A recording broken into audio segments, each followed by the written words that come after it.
இன்னைக்கு பார்க்க போகிற படம் கெட் அவுட். கிறிஸ் அவனோட ஒயிட் கேர்ள் ஃப்ரெண்ட் ரோஸோட ஃபேமிலியை பார்க்க போகிறான். ரோஸோட அம்மா சைக்கியாட்ரிஸ்ட், அப்பா நியூரோ சர்ஜன். அங்கே 2 பிளாக் சர்வன்ட்ஸ் இருக்காங்க. கிறிஸ் திடீர்னு நைட்டில் வெளியே வரான். ரோஸோட அம்மா அவனை கூப்பிட்டு பேசுகிறாங்க. அப்போ டீ கப்பில் ஸ்பூனை விட்டு கலக்குறாங்க. அப்படியே ஹிப்னடைஸ் பண்ணுறாங்க. நெக்ஸ்ட் டே எந்திரிக்கிறான். அவனுக்கு ஸ்மோக் பண்ணுற எண்ணமே போயிடுச்சுன்னு ரோஸ் கிட்ட சொல்கிறான். ஒரு பார்ட்டி நடக்குது. அங்கே ஃபுல்லாக ஒயிட்டாக இருக்காங்க. டிஃப்ரெண்ட்டாக ஒரு பிளாக் காயை பார்க்குறான். உடனே ஃபோட்டோ எடுக்கிறான். ஃப்ளாஷ் பட்ட உடனே டிஃப்ரெண்ட்டாக பிஹேவ் பண்ணுறான். கிறிஸை இந்த இடத்த விட்டு போகணும்னு சொல்கிறான். கிறிஸ் அவனோட ஃப்ரெண்டு கிட்ட இதை பற்றி இன்ஃபார்ம் பண்ணுறான். ரோஸ் கிறிஸை சமாதானப்படுத்துறான். கிறிஸ் மறுபடியும் ஃபோன் பண்ணுறான். ஃப்ரெண்டு அவனை உடனே கிளம்ப சொல்கிறான்.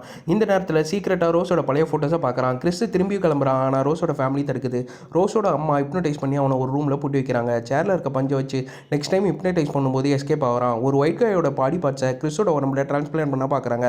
கிறிஸ் உஷாராகிறான். ரோஸோட அம்மா, அப்பா, அண்ணன் 3 பேரையும் கொள்றான். தப்பிக்கும் போது பிளாக் சர்வன்ட்ஸும் தடுக்கிறாங்க. ஏன்னா அவங்க உடம்புல ரோஸோட தாத்தா பாட்டியோட ஆர்கன்ஸை டிரான்ஸ்பிளான்ட் பண்ணியிருக்காங்க. பிளாக் லேடியை கார் ஆக்சிடென்ட்டில் சாவடிக்கிறான். இன்னொருத்தங்கிட்ட ஃப்ளாஷ் அடிக்கிறான். உடனே அவன் ரோஸை கொண்டுட்டு அவனும் செத்துறான். கிளைமேக்ஸில் நம்ம கிறிஸோட ஃப்ரெண்டு வந்து கிறிஸை காரில் கூட்டு போகிறாரு.